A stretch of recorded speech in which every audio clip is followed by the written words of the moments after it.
আল্লাহ তাআলার কোন বান্দা যদি দিলের মধ্যে তার বুঝ আসে, সে যদি পড়ে লা ইলাহা ইল্লাল্লাহ, সবাই পড়েন আমার সাথে লা ইলাহা ইল্লাল্লাহ, লা ইলাহা ইল্লাল্লাহ। বান্দা একবার পড়বে ইখলাসের সাথে লা ইলাহা ইল্লাল্লাহ, আল্লাহ তাআলা তার জীবনের সমস্ত কবিরা গুনাহ মাফ করে দিবে।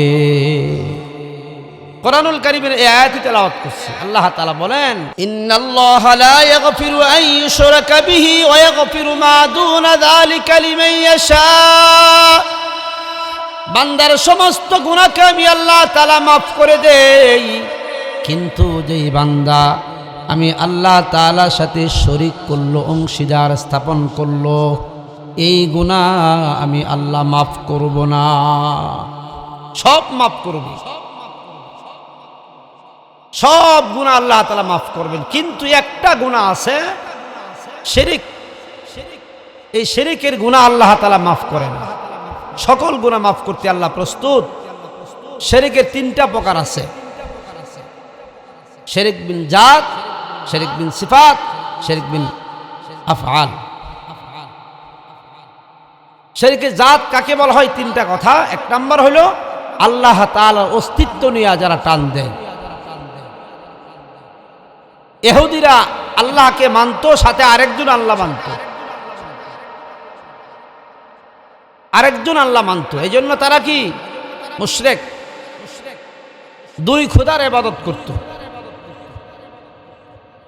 আর খ্রিস্টানরা তিন খোদার ইবাদত করে। কয় খোদার বলেন? তিন খোদার। আল্লাহ তাআলাকে এক মানে, আবার ঈসা আলাইহিস সালামকে মানে, মরিয়মকে মানে, তিনজন।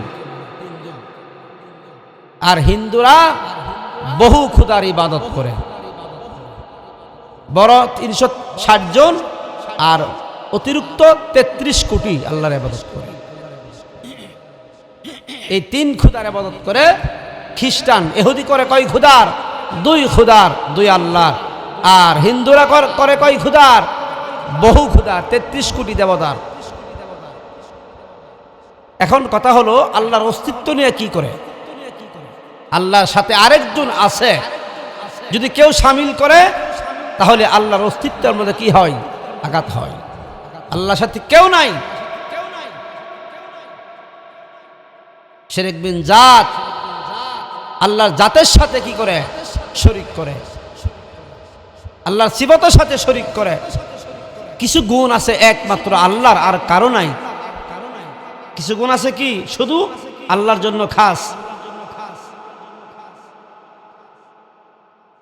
একমাত্র আল্লাহর জন্য খাস। কি গুণ? সন্তান দেওয়ার মালিক আপনারা বলেন কে? জোরে বলেন সবাই, কে? আল্লাহও দিতে পারে। একটা মহিষ যদি আপনি ৮৮ মাজারে মান্নত করেন তাহলে একটা সন্তান হতে পারে। নাউজুবিল্লাহ পড়েন সবাই, নাউজুবিল্লাহ পড়েন। সন্তান দেওয়ার মালিক আল্লাহ। সন্তান দেওয়ার মালিক কি? রিজিক দেওয়ার মালিক। বলেন বলেন না কেন? রিজিক দেওয়ার মালিক। এই যে আপনারা বলেন আল্লাহ, আল্লাহ তাআলা শুনতেছেন, আমার বান্দা বলতেছে নাকি রিজিক দেওয়ার মালিক নাকি আমি আল্লাহ। আল্লাহ খুশি হয়ে যায়। সন্তান দেওয়ার মালিক তো আল্লাহ তাআলা, রিজিক দেওয়ার মালিক আল্লাহ তাআলা, সুখ দেওয়ার মালিক বলেন কে? আল্লাহ তাআলা। আপনাকে অসুস্থ দেওয়ার মালিক তো আল্লাহ তাআলা। যদি কারো পরে চাপায়া দেওয়া হয় না, সন্তান আল্লাহও দিতে পারে, আবার কি বাবাও দিতে পারে, তাহলে কি শিরক হয়ে গেল, মুশরিক হয়ে গেল। আল্লাহর সাথে কেউ নাই, কোনো শরীক নাই, কেউ নাই, এক আল্লাহ। শিরক বিন জাত, আল্লাহ যেগুলো করতে পারে।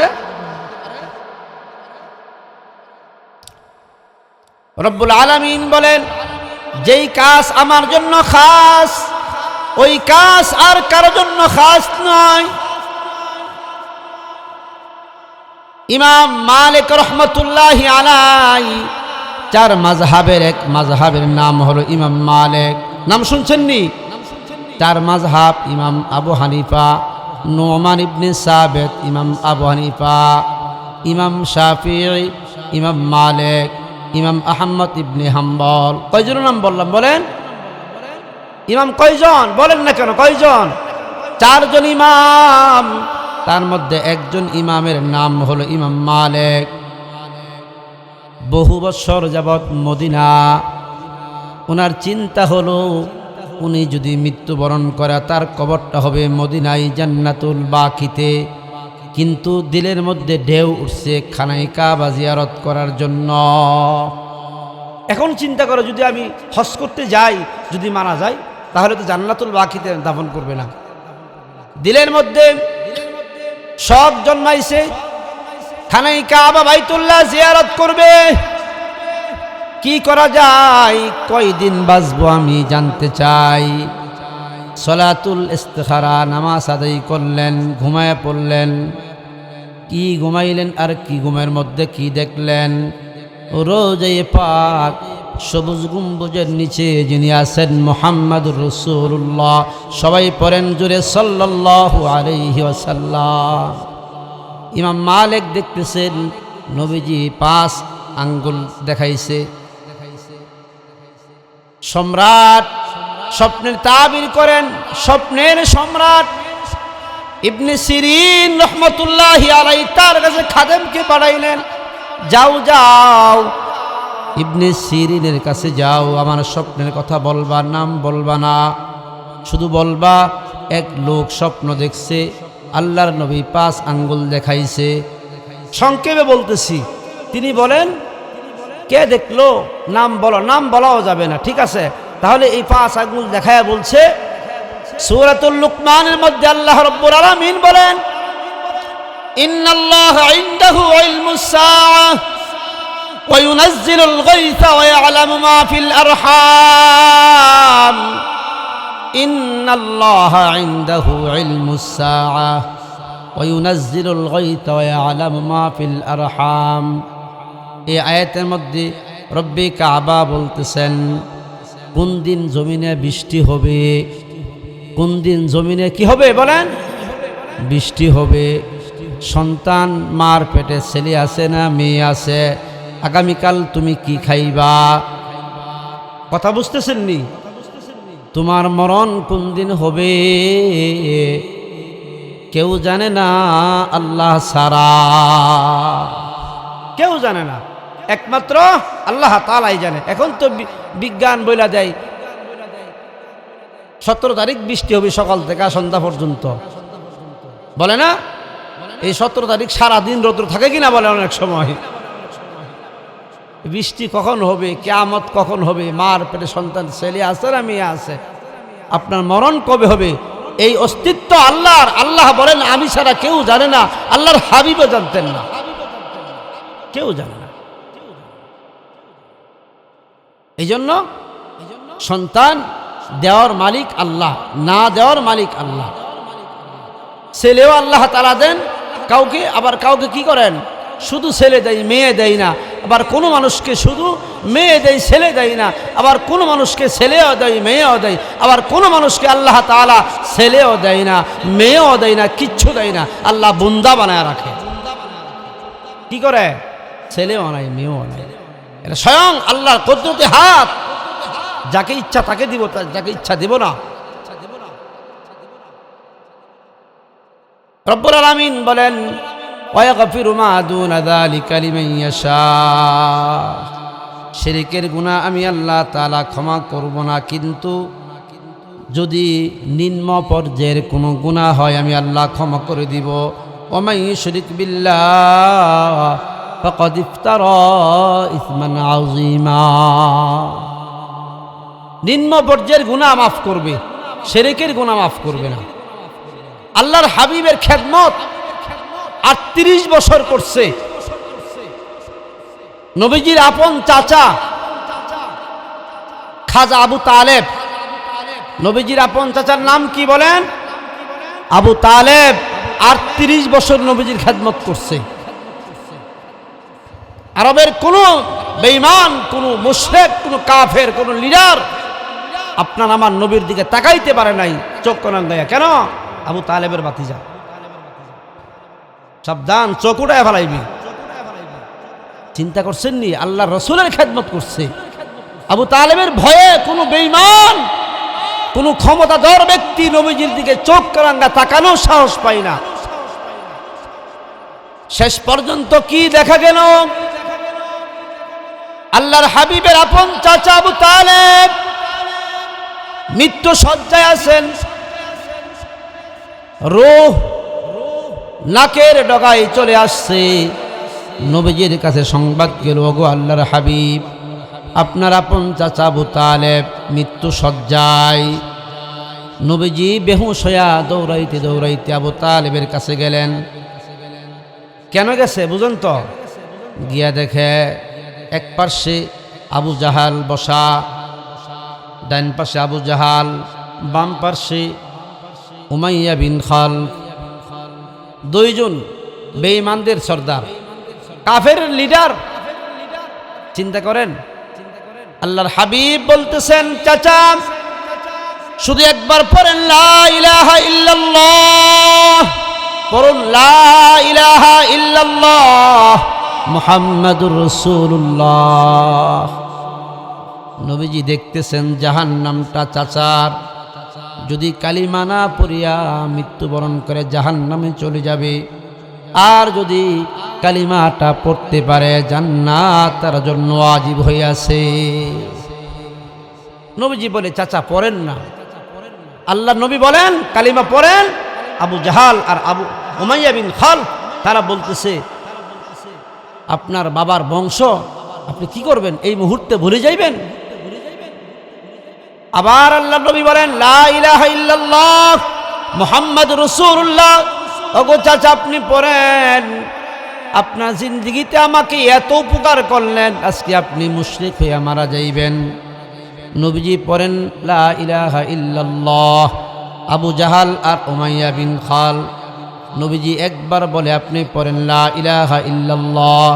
এই দুই বেঈমান তালকিন করে মুশরিক হয়ে মরত। বাবার বংশ আপনি কি করবেন? মুছে ফেলাইবেন এই মুহূর্তে? ভাতিজার কথা, আপনি দাদার বংশ পূর্বপুরুষ যেই রাস্তায় চলতাম, আপনি এই রাস্তা আপনি কি করলেন? এই মুহূর্তে কি করবেন? সইরা যাইবেন? চিন্তা করছেন নি? এই উমাইয়া বিন খালফ, আবু জাহাল মার্কা কিছু যুবকও আছে, এই গাঞ্জা খাওয়ার টাকা তোর কাছে নাই, অসুবিধা কি? আমার কাছে আছে না? আসেনি বলেন, এমন অভাব নাই। তোমার গার্লফ্রেন্ড নাই, নাম্বার আমার কাছ থেকে নাও, নাউজুবিল্লাহ বলেন। তোর প্রেমিকা নাই, অসুবিধা কি? আমার কাছে আছে তো নাম্বার, একটা দিয়া দে ধরায়া। অবাস্তব বলতেছি নি? হাইওয়ান সে তো জাহান্নামে যাওয়ার জন্য প্রস্তুত, তার বন্ধুকেও জাহান্নামে নেওয়ার জন্য সে তৈয়ার করে। আল্লাহর হাবিব বলতেছে আপনি পড়েন লা ইলাহা ইল্লাল্লাহ। আবু জাহাল উমাইয়া বিন খালফ, আপনার বাবার বংশ আপনি এই মুহূর্তে মুছে ফেলাইবেন। নবীজি তালিম দেয় কালিমা পড়তে, আবু জাহাল আর উমাইয়া বিন খালফ তালিম দেয় বেঈমান হয়ে মরতে। শেষ পর্যন্ত আল্লাহর হাবিব দেখতেছেন বেঈমান হয়ে মরবে। আবু তালেব বলতেছে, বাতিজা আমি কালিমা তো পড়তে পারতেছি না। নবীজি বলতেছেন, চাচা জাহান্নামে জ্বলবেন, কষ্ট করবেন গো চাচা, আমি তো সহ্য করতে পারতেছি না। আবু তালেব বলতেছে, দুই বেঈমানের কথাই, পরকালে সুখ চাই না, পরকালে সুখের চেয়ে আমার কষ্ট অনেক ভালো, কিন্তু বংশের মধ্যে কালিমা অর্পণ করতে পারবো না। জাহান্নামে গেলে গেলাম, কিন্তু কালিমা পড়তে পারবো না। আপনি দুনিয়ার যত সেবা মানুষের করেন, যদি ঈমান না থাকে জান্নাত পাইবেন না। আল্লাহ রসুলের আপন চাচা পড়তে পারে নাই, শেষ পর্যন্ত রূহ বের হয়ে পড়ছে, বেঈমান হয়ে মারা গেল আবু তালেব। হাবিবে কিবরিয়া কাঁদতেছে আর বলতেছে, চাচা কি করলেন? আপনি আমার জন্য একটু জায়গাও রাখলেন না, আপনার জন্য আমি যে সুপারিশ করব তাও আপনি এই জায়গাটা আপনি রাখলেন না। আল্লাহর নবী কাঁদতেছে, আল্লাহ রাব্বুল আলামিন কোরআনুল কারীমের আয়াত নাজিল করলেন।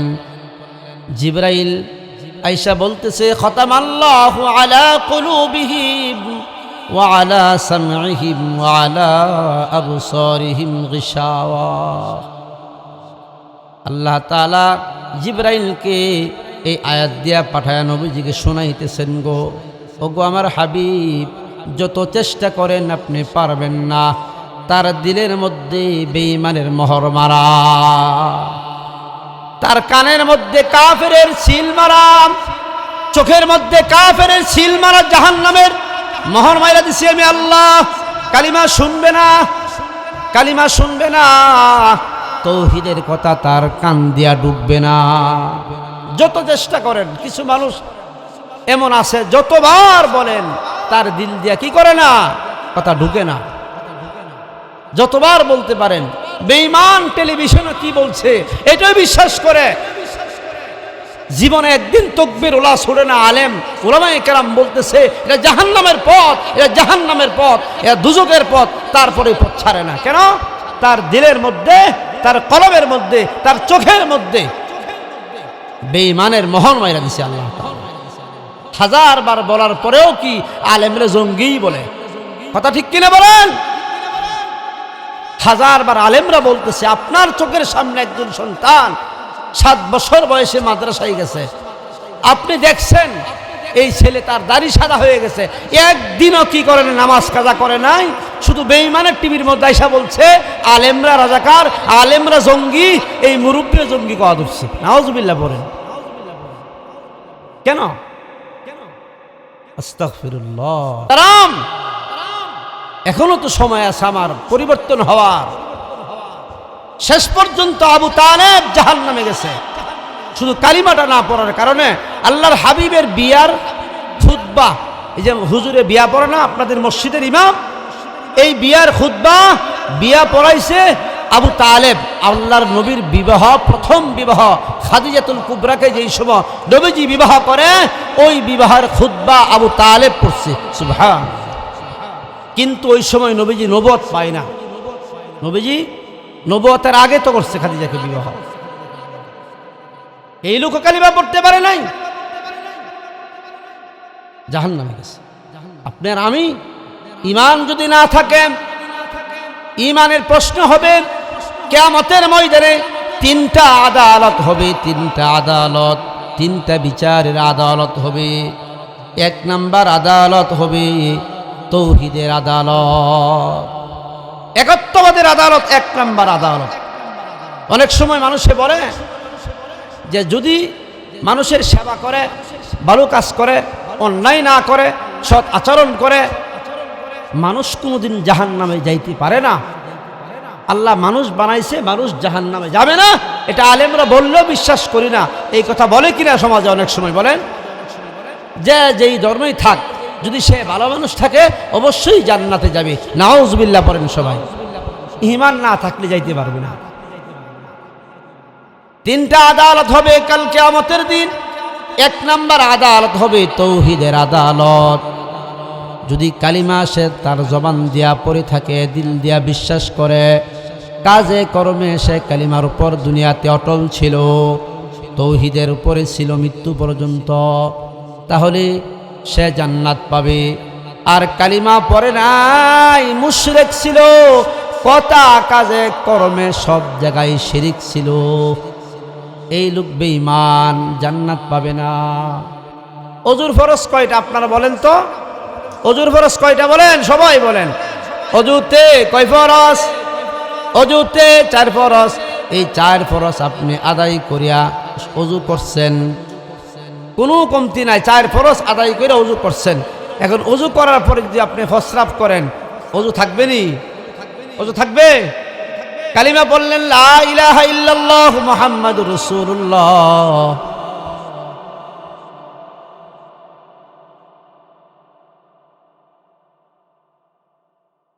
কালিমা পড়ার পরে যদি কেউ, ঈমান আনার পরে যদি কেউ আল্লাহর সাথে শরীক করে, আল্লাহর অস্তিত্বের সাথে শরীক করে, আল্লাহর কাজের সাথে শরীক করে, তাহলে অজু করার পরে প্রস্রাব করলে যেমন অজু নাই, মুসলমান হওয়ার পরেও যদি অন্যায় করে, শিরক করে, বেদাত করে, তারও ঈমান নাই।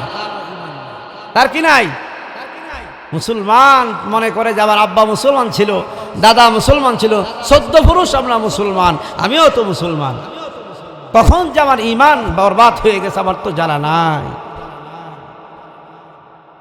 আল্লাহর হাবিব শিক্ষা দিলেন, সব সময় দোয়া করবাম, রব্বি কাবা, আমার জানা কবিরা গুনাহ, অজানা কবিরা গুনাহ, ইচ্ছায় যে শিরক গুনাহগুলো আমি করছি, অনিচ্ছায় যে শিরকের গুনাহ আমি করছি, আল্লাহ এমন যদি শিরকের গুনাহ থাকে আমি জানি না, সমস্ত শিরকের গুনাহর জন্য আল্লাহ তোমার কাছে মাপ চাই।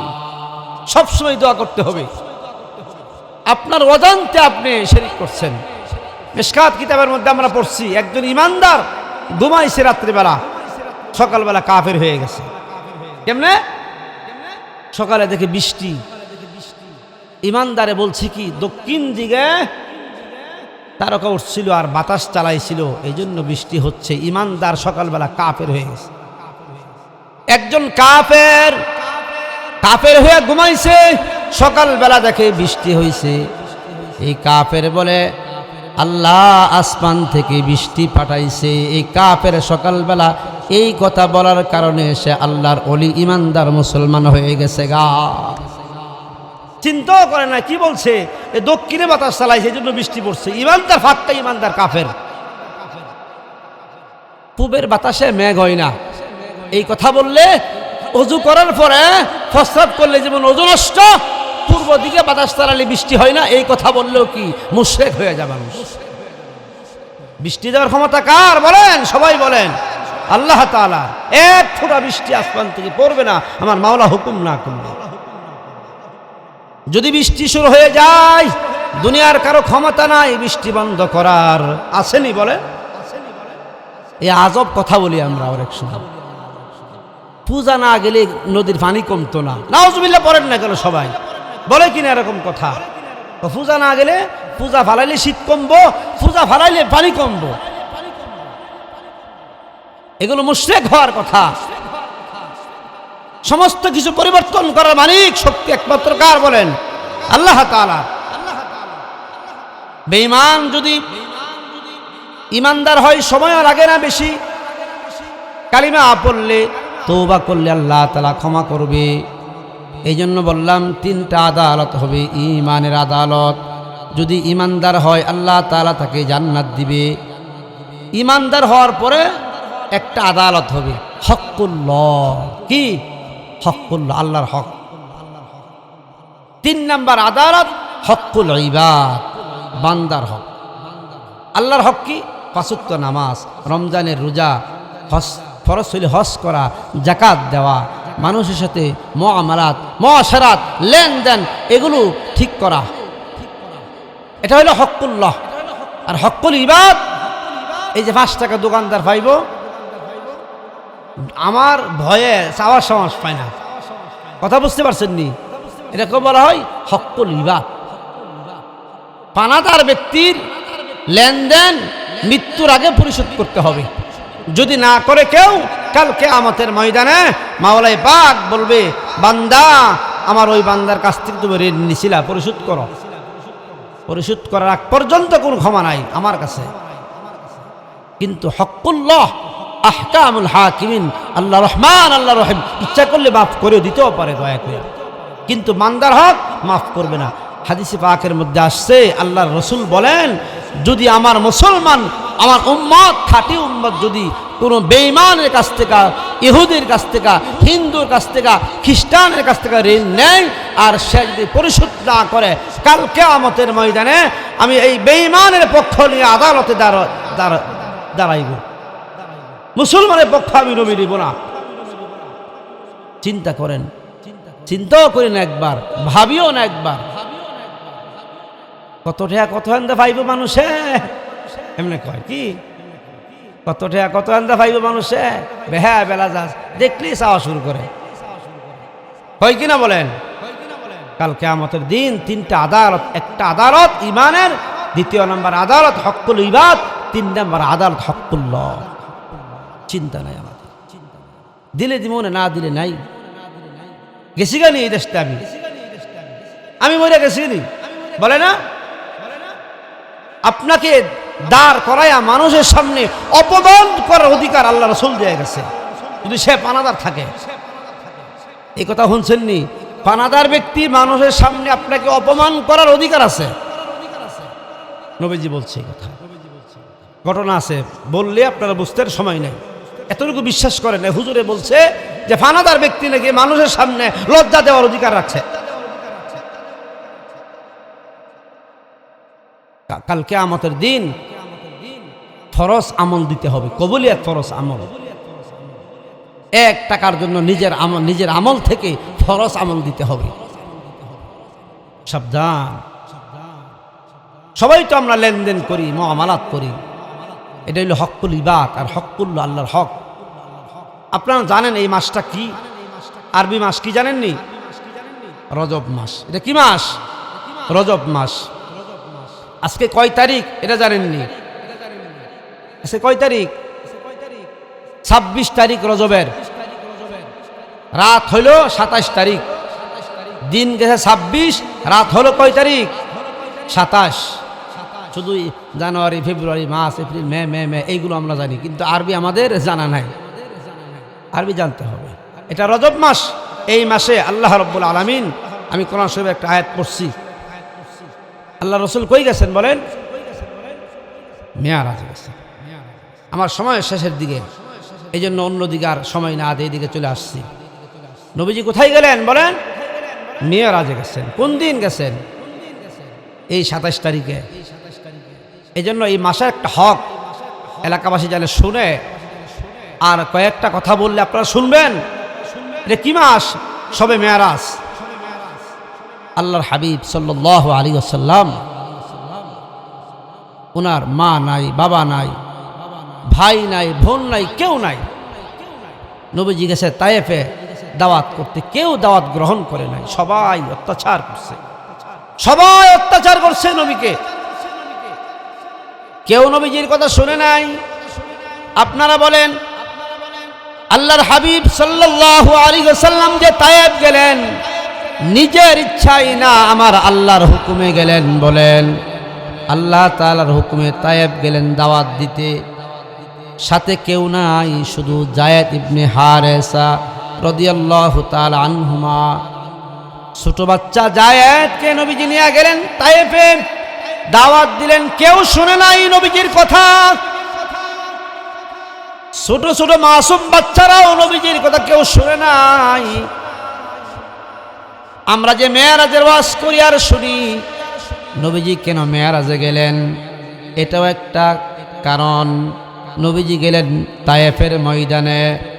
তায়েফ যাওয়ার পরে সবাই আল্লাহর নবীর উপর পাথর নিক্ষেপ করছে, নাউজুবিল্লাহ পড়েন। সবাই নবীজির উপর পাথর নিক্ষেপ করলো। সবাই পাথর নবীজির উপর বৃষ্টির মতন পাথর নিক্ষেপ করেন। আল্লাহর হাবিব চোখের পানি ফেলায় কাঁদে আর বলে, আল্লাহ কোথায় পাঠাইলেন আপনি আমাকে? একা একা, কেউ নাই আমাকে দেখার জন্য। আল্লাহ, ওই যে তায়েফের ময়দানে কাঁদছিলেন আর বলছিলেন, আল্লাহ কেউ নাই, আমি শুধু একা, সবাই আমাকে মারে, সবাই আমাকে মারতেছে গো আল্লাহ, আমার সাথে কেউ নাই। তায়েফ থেকে নবীজি যখন মক্কায় আসলেন, তখন বেঈমানরা বলতেছে, ওগো মুহাম্মদ, তোমার মা নাই, তোমার বাপ নাই, তোমার ভাই নাই, তোমার বোন নাই, তায়েফ গেলা সেখানেও তোমাকে কেউ সম্মান করলো না। সবাই তো অপমান করছে, তাইলে তোমার আল্লাহ তোমার সাথে কি ব্যবহার করলো? তুমি না শেষ নবী?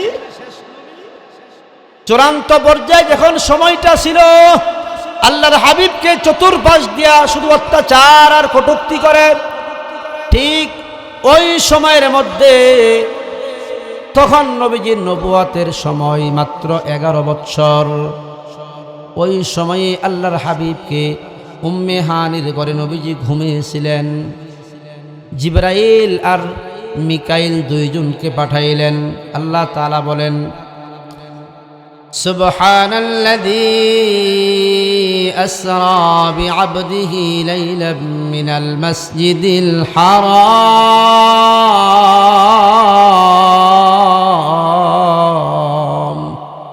আল্লাহ তাআলা বলতেছে, হাবিব আমার, মসজিদে আকসা থেকে মসজিদে বাইতুল্লাহ থেকে মসজিদে আকসা পর্যন্ত আপনার যাওয়া লাগবে। বিআবদিহি, আমার বান্দা মুহাম্মদ, আমি পুত পবিত্র সত্তা বলতেছি গো আল্লাহর হাবিব, আমার দুস্ত, আপনি মসজিদে হারাম থেকে মসজিদে আকসা যাওয়া লাগবে। নবীজি উম্মে হানির ঘরে ঘুমায় রয়েছে, দুইজন ফেরেশতা আসছে, জিবরাইল আর মিকাইল। ঘরের ছাদ ফাঁকা, নবীজি দেখলেন ফাঁকা। মুহাদ্দিসিনে কেরাম বলেন ফাঁকা কেন, অন্যভাবে ঢুকতে পারত। নবীজিকে বুঝাইলেন আজকে কিছু অলৌকিক ঘটবে যা জীবনে কখনো ঘটে নাই। আল্লাহর হাবিব বলেন আমাকে ধরে নিয়ে গেল হাতিমে কাবা, কাবার একটা অংশ হাতিমে কাবা। আল্লাহর নবী হেলান দিয়ে ঘুমাচ্ছেন, নবীজির সিনাটা ফাঁক করলেন, সক্কে সদর ফাটছে বুক। সক্কে সদর মানে কি? অপারেশন চলতেছে, জিবরাইল মিকাইলে ফাটছে। দুইটা পাত্র স্বর্ণের, একটা স্বর্ণের একটা রূপার। এই দুইটা পাত্রের মধ্যে আল্লাহর হাবিবের হিকমত রাখছে এক পাত্রে, এলেম রাখছেন আরেক পাত্রের মধ্যে।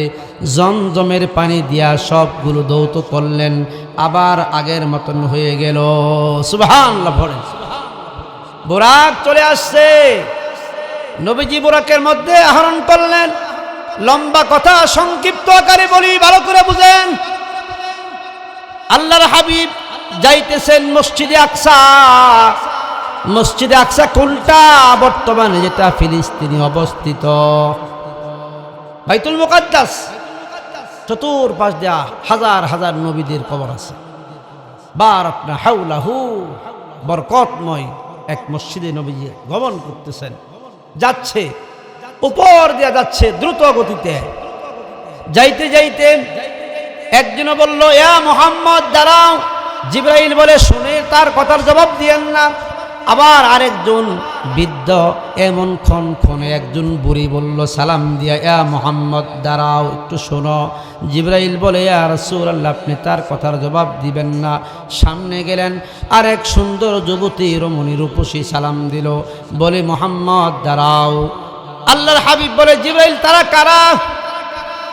জিবরাইল বলে, আপনি তাদের কথার জবাব দিছেন না, ভালো করছেন। প্রথম মুরব্বী যেই বুড়া, এটা হলো শয়তান। দ্বিতীয় জন বৃদ্ধা মহিলা, এটা হলো দুনিয়ার হায়াত শেষ, ক্ষণে বুড়া মারা যায় যাইবা। তৃতীয় নাম্বার সুন্দর রূপসী, যদি আপনি তার দিকে একবার তাকাইতেন আপনার সমস্ত উম্মতগুলো নারী লোভী হয়ে যাইতো, ভালো করছেন তাকাইছেন না। নবীজি বুরাকের মাধ্যমে দ্রুত গতিতে যাচ্ছে। হঠাৎ করে জিবরাইল বলেন, 2 রাকাত নামাজ পড়েন এখানে। 2 রাকাত নামাজ পড়লেন, সুন্দর সমতল ভূমি। নামাজ আদায় করার পরে আল্লাহর হাবিব বলে, জিবরাইল কোন জায়গা? জিবরাইল বলে, ইয়া রাসূলুল্লাহ, বেঈমানরা যখন আপনাকে মক্কায় থাকতে দিবে না গো নবীজি, ওইটা ওই জায়গা। এই জায়গার নাম হলো ইয়াসরিব। আপনি মক্কা থেকে সফর করিয়া এই জায়গার মধ্যে আসবেন, ওই জায়গার নাম হবে মদিনাতুর রাসূল। সুবহানাল্লাহ, এটা মদিনা। আপনি এখানে আসবেন, নবীজিকে দেখাইতেছে। আবার যাইতে লাগলো, যাইতে যাইতে যাইতে যাইতে সামনে যাওয়ার পরে, অনেক দূরে যাওয়ার পরে নামলেন সুন্দর একটা পাহাড়। জিবরাইল বলে, ইয়া রাসূলুল্লাহ, 2 রাকাত নামাজ আদায় করেন। করলেন কোন জায়গা? জিবরাইল বলে, ইয়া রাসূলুল্লাহ, এটা হলো ওই জায়গা যেই জায়গার মধ্যে কালিমুল্লাহ মুসা আল্লাহর সাথে কথা বলতেন, তুর পাহাড়। সুবহানাল্লাহ বলেন না, তুর পাহাড় দেখাইতেছে। সামনে যাইতে লাগলো, সামনে চলেন। যাইতে যাইতে আবার অনেক দূরে যাওয়ার পর আরেকটা পাহাড় পাইল। 2 রাকাত নামাজ আদায় করলেন। আল্লাহর হাবিব বলেন, জিবরাইল কোন জায়গায় আসলাম? জিবরাইল বলে, ইয়া রাসূলুল্লাহ, এটা হলো ওই জায়গা যেই জায়গা বাবা সারা পুত পবিত্র অবস্থায় হযরত মারিয়ামের গোট থেকে ঈসা নবী বৈধভাবে দুনিয়াতে ভূমিষ্ঠ হয়েছিল। এই জায়গার মধ্যে ঈসা নবীর জন্ম হয়েছিল। আল্লাহ তাআলা সব দেখাইতেছে। সংক্ষিপ্ত আর সামনে আগাইব না। বাইতুল মুকাদ্দাস গেলেন, গিয়া দেখে হাজার হাজার অগণিত মুসল্লি সবাই কাতারবন্দি হয়ে বসা, সবাই কাতারবন্দি হয়ে বসা আছেন। একটা জায়গার মধ্যে ফাঁকা, ইমামের মুসাল্লা, যাই নামাজ খালি, নামাজ পড়বে ইমাম সাহেব নাই। জিবরাইল বলে, ইয়া রাসূলুল্লাহ যান, আপনি ইমামতি করেন। সুবহানাল্লাহ বলেন না। আল্লাহর হাবিব ইমামতি করলেন নামাজের পরে। আল্লাহর হাবিব বলেন, জিবরাইল এত মুসল্লি তারা কারা? জিবরাইল বলে, ইয়া রাসূলুল্লাহ, তারা দুনিয়ার কোনো সাধারণ মানুষ না, আল্লাহর আদরের তৈরি, তারা দুনিয়ার সমস্ত আল্লাহর নবী। তারা অপেক্ষায় ছিল কখন আসবেন, আপনার পিছে 2 রাকাত নামাজ পড়ব, নামাজ আদায় করবে, আপনি ইমাম, তারা হব আপনার মুসল্লি। সুবহানাল্লাহ। আমার নবীর সম্মান দেখছেননি? সমস্ত নবীদের ইমাম বানায় দিয়েছেন। বাইতুল মুকাদ্দাস থেকে বের হয়ে পড়লেন, প্রথম আসমানে গেলেন। প্রথম আসমানের ফেরেশতার নাম হলো হযরত ইসমাঈল। অনুমতি নিয়ে ঢুকলেন, দেখে এমন সুন্দর একজন মানুষ বসা, তিনি সালাম দেন, আসসালামু আলাইকা ইয়া রাসূলুল্লাহ, আসসালামু আলাইকা ইয়া আউয়াল, আসসালামু আলাইকা ইয়া আখির, আসসালামু আলাইকা ইয়া হাশিম। এই সালামগুলো দিছে বাবা আদম। সালামের জবাব দিলেন। আল্লাহর হাবিব বলেন, আমি দেখি আমার আব্বা এইভাবে চেহারা ডান দিকে ঘোরা, ডান দিকে যখন চেহারাটা ঘোরাই, চেহারার মধ্যে সুন্দর হাস, উজ্জ্বল হাসতে থাকে। আবার বাম দিকে চেহারা এইভাবে ঘোরায়, কাঁদতে থাকে। আল্লাহর হাবিব বলেন, বাবা আপনি এমন কেন করলেন?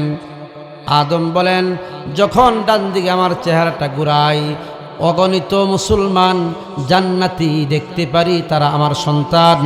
ডান দিকে যারা, এই জন্য আমার চেহারার মধ্যে হাস উজ্জ্বল আসে। ডান দিকে যখন তাকাই, তাকায় দেখি অগণিত মানুষ জাহান্নামে পড়তেছে, সবাই আমার সন্তান। এই জন্য বাম দিকে তাকাইলে আমার চেহারাটা মলিন হয়ে যায়। ওগো আল্লাহর নবী, দুনিয়াতে মানুষকে বলবেন বেশি বেশি আমল করিয়া আমার ডান দিকের সন্তান হওয়ার জন্য। সংক্ষিপ্ত আর বললাম না। দ্বিতীয় আসমানে গেলেন। দ্বিতীয় আসমানে আল্লাহ নবী ঈসার সাথে সাক্ষাৎ। ব্যাখ্যা হলো কেন ঈসা নবী না, যদি ইব্রাহিম নবীও থাকতে পারতেন, কত নবী ছিল, অন্য নবীও থাকতে পারত। এর কারণ হলো ঈসা নবীর সাথে সাক্ষাৎ হওয়ার ব্যাখ্যা হলো বেশি দিন বাকি না, আল্লাহর নবী ঈসা আবার দুনিয়াতে আসবে আপনার আমার নবীর উম্মত হইয়া। ইমাম মাহদী বাইতুল মুকাদ্দাসে আসরের নামাজের সময় আসবে। মুয়াজ্জিন আকামত দিবে, আকামতের সময় বাইতুল মুকাদ্দাসের ছাদের মধ্যে আওয়াজ আসবে, আওয়াজ। সবাই গিয়া ওনাকে ইস্তেকবাল করে নামায় আসবে, নিচে নিয়ে আসবে। এরপরেই ঈসা আলাইহিস সালাম আসবে। তৃতীয় আসমানে যখন আল্লাহর হাবিব গেলেন, গিয়া দেখে এমন এক সুন্দর একজন মানুষ। নবীজি তাকাইলেন, নবীজি বলতেছেন, এই সুন্দর মানুষটা দেখার পরে আমি অনুভব করতেছিলাম এই মানুষটা তো মানুষের মতন বোঝা যায় না। পূর্ণিমার চাঁদ আমার সামনে বসা বাবা হযরত ইউসুফ আলাইহিস সালাম। সুবহানাল্লাহ পড়েন না। ইউসুফ আলাইহিস সালাম কেন তৃতীয় আসমানে বসা? কারণ হলো রব্বুল আলামিন যারা নাকি ঈমান আনবে আল্লাহ তাআলার উপর, তাদেরকে ইউসুফ নবীর মতন সুন্দর বানায়া জান্নাতে ঢুকাইবে। এজন্য আল্লাহ তাআলা আপনার আমার নবীকে তৃতীয় আসমানে ইউসুফ নবীর সাথে সাক্ষাৎ করায়া দেয়। কষ্ট হইতেছে নি? তৃতীয় আসমানে ইউসুফ নবীর সাথে সাক্ষাৎ, আর উপরে গেলাম না। এইভাবে চতুর্থ, পঞ্চম, ষষ্ঠম, সপ্তম আসমানে গেছেন। তাম দুনিয়া সকল বেঈমানরা ঠাট্টা বিদ্রুপ করতেছে আপনার আমার নবীকে নিয়ে। কই মুহাম্মদ তোমার আল্লাহ? কেউ তো তোমার কাছে নাই। 7 আসমান পারিয়া সিদরাতুল মুনতাহা, সমাপ্ত সূচক বলা হয় সিদরাতুল মুনতাহাকে। সিদরাতুল মুনতাহা ওই যে নিচের সীমানা, এই নিচের সীমানার নিচে দুনিয়া, আর উপরের সীমানা হলো দুনিয়ার পরের জগৎ। রব্বি করিম বলেন, ওগো আমার হাবিব, বেঈমানরা আপনাকে নিয়ে ঠাট্টা বিদ্রুপ করছিল, এখন দেখেন আপনার উপরে আর কেউ নাই, শুধু আমি আল্লাহ। আর তামাম দুনিয়ার সকল বেঈমান আপনার কদমের নিচে তারা। সুবহানাল্লাহ। আপনার কদমের নিচে তামাম দুনিয়া, আপনার কদমের নিচে কি সমস্ত জগৎ, শুধু আপনার উপরে আমি আল্লাহর কেউ নাই। আর আপনার কদমের নিচে তামাম দুনিয়া সমস্ত বেঈমান মুশরিক সবাই। এইভাবে আল্লাহ তাআলা আল্লাহর হাবিবকে আরশে আজিম পর্যন্ত পৌঁছায় দিলেন। আপনারা মসজিদে যাওয়ার সময় যেরকম জুতা খুলেন না, পবিত্র জায়গা জুতা খুলতে হয়।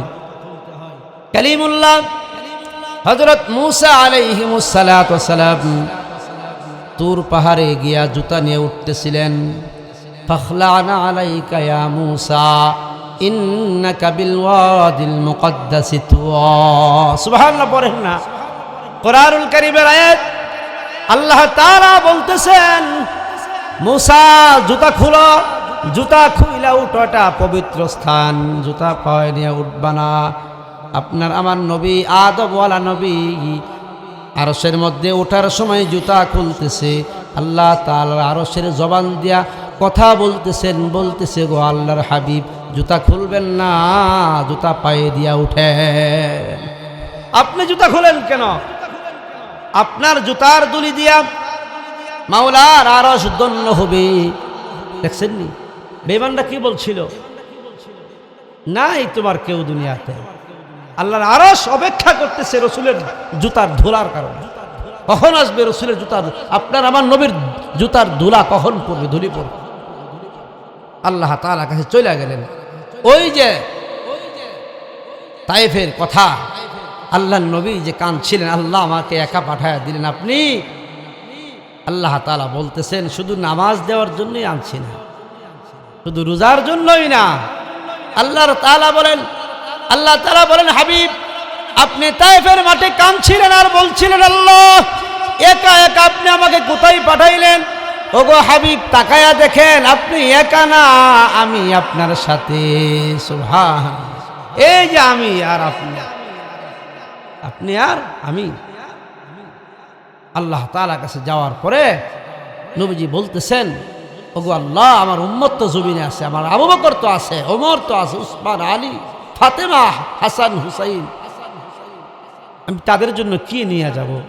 আল্লাহ তাআলা বলেন, হাবিব এখানেও আপনার উম্মত, যেখানে গেলেন সেখানেই শুধু উম্মতের কথা বললেন। আপনি আমার কাছে আসছেন আরশে, এখন আপনি উম্মতের কথাই বলতেছেন। আল্লাহ আমার উম্মতকে কি দিবেন? আমি যাওয়ার পরে তারা তো বলবে, ওগো আল্লাহর রাসূল, ওগো আল্লাহর নবী আমাদের জন্য কি নিয়ে আসছেন? এই জন্য এই কথা বলার পরে আপনি যেন, আপনার মন যেন খারাপ না হয়, তারা যেন কষ্ট না পায়, এই জন্য আপনার উম্মতের জন্য আমি 50 ওয়াক্ত নামাজ দিয়া দিলাম। সুবহানাল্লাহ। 50 ওয়াক্ত নামাজ কি করছে? দিয়া দিছে, রোজা দিয়া দিছে। কমাইতে কমাইতে 5 ওয়াক্ত নামাজ, কমাইতে কমাইতে এরকম 30টা রোজা নিয়ে আসছে। আল্লাহর হাবিব মেরাজ থেকে চলে আসছে। মেরাজ থেকে আসার পরে বেঈমানরা বিশ্বাস করে না। আল্লাহর হাবিবের সাহাবী হযরত আবু বকর, আবু জাহেল বলছে, এই আবু বকরের খবর দে। কেন? এক রাত্রে নাকি বাইতুল মুকাদ্দাস, আরশ আজিম এরকম সব ঘুরে আসছে, জান্নাত জাহান্নাম সব দেখছে। এমন ডাহা মিথ্যা কথা বিশ্বাস করা যায়? আমরা জানি এই কথা আবু বকর বিশ্বাস করবে না। বেঈমান পাঠাইছে আবু জাহেলে আবু বকরের কাছে এই কথা, আবু বকর তোমার দুস্থ তো বলতেছে নাকি আল্লাহর হাবিব তোমার দুস্থ নাকি মেরাজে গেছে, এই সব কিছু ঘুরে আসছে, বিশ্বাস করো। আবু বকর বলছে, নবীজি বলছে, হ্যাঁ নবীজি বলছে এই কথা। আবু বকর বলেন, আমার নবীজি যদি বলে থাকে, 7 আসমান 7 জমিন আরশ কুরসি লৌহ কলম সব কিছু আমার নবীজি সব কিছু ঘুরে আসছে, আমি আবু বকর বিশ্বাস করছি। ওই দিন থেকে আবু বকর তার নামের উপাধি সিদ্দিক আকবর রাদিয়াল্লাহু তাআলা আনহু। চিন্তা করলেন আমার নবীকে মনে ফেসায়াত হচ্ছে, দৌড় দিলেন, গিয়া থেকে ঠিক তাই হচ্ছে। যাই হোক, শেষ পর্যন্ত আবু বকর সিদ্দিক বিশ্বাস করছে মেরাজ। বেঈমানরা কই, আবু জাহেল কই, তাই রে বাইতুল মুকাদ্দাসের দরজা কয়টা? চিন্তা করেন তো, এই যে ওয়াজ শুনতে আসছেন, যদি আমি সভাপতি সাহেবকে বলি আপনি বলেন তো কয়টা বাতি লাগাইছে, উনি বলতে পারবো? আমি বলতে পারবো? তা নবীজি দরজা করতে গেছি না, দরজা কয়টা, জানালা কয়টা, মানে বিভাগে ফালাইবে।